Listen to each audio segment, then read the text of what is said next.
Hello guys, this is Mark Mansour and today we are going to be discussing EPiServer development.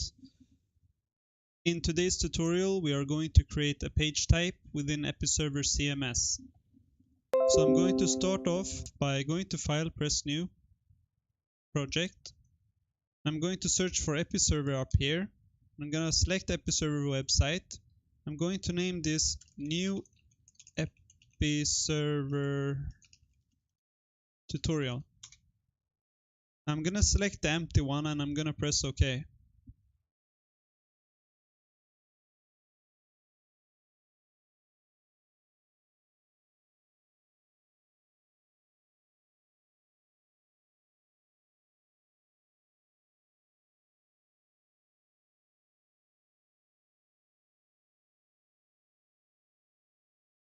Now within the project, I'm going to go to the models folder. I'm going to go down to pages, right click, press add, new item. I'm gonna go down to the EPiServer tab. I'm gonna select page type and I'm going to name this page type start page.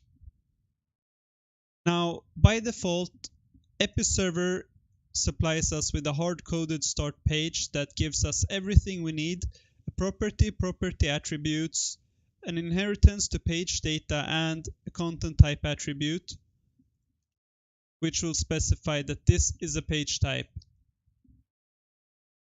Now we are going to remove all the property attributes. We're going to want to keep this tutorial as simple as possible.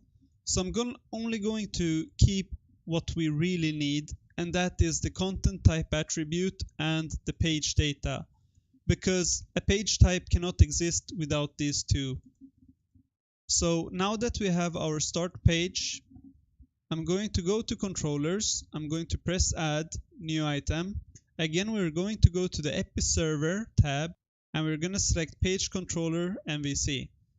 Now MVC uses naming convention and EPiServer does as well.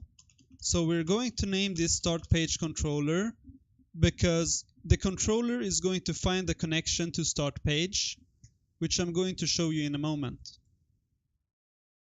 Now, by naming it start page controller, we allowed it to implement start page as input type and generic value in our controller.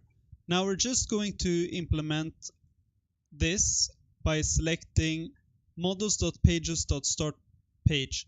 Now make sure you are selecting the correct page here in the page tree so that it's in models pages start page. We're just going to remove these comments. Now we're going to have to create our view. So I'm going to press that view. I'm going to right click, press add view, and it's going to be an empty model. Don't select empty without model, select empty and then you select start page as your model class and create it as a partial view. Now press add.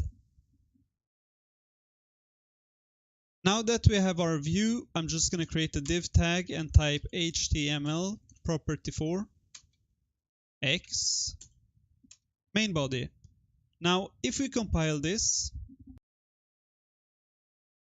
the start page is not going to work just yet, so we need to type /EPiServer/CMS.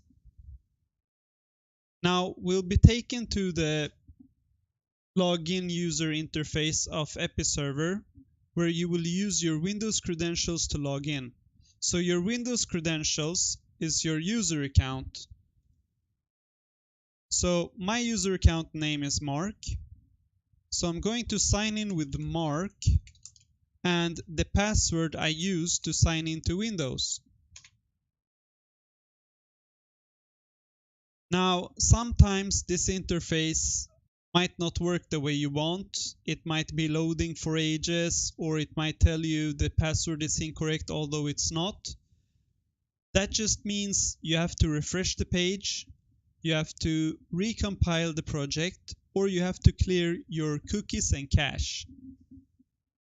I'm going to save this password, and as you can see, all we have right now is a root page. If we go to the page tree, this is the page tree. any page created beneath a page will be a page child. So I'm going to create a child to the root page. So I'm going to press here and select new page.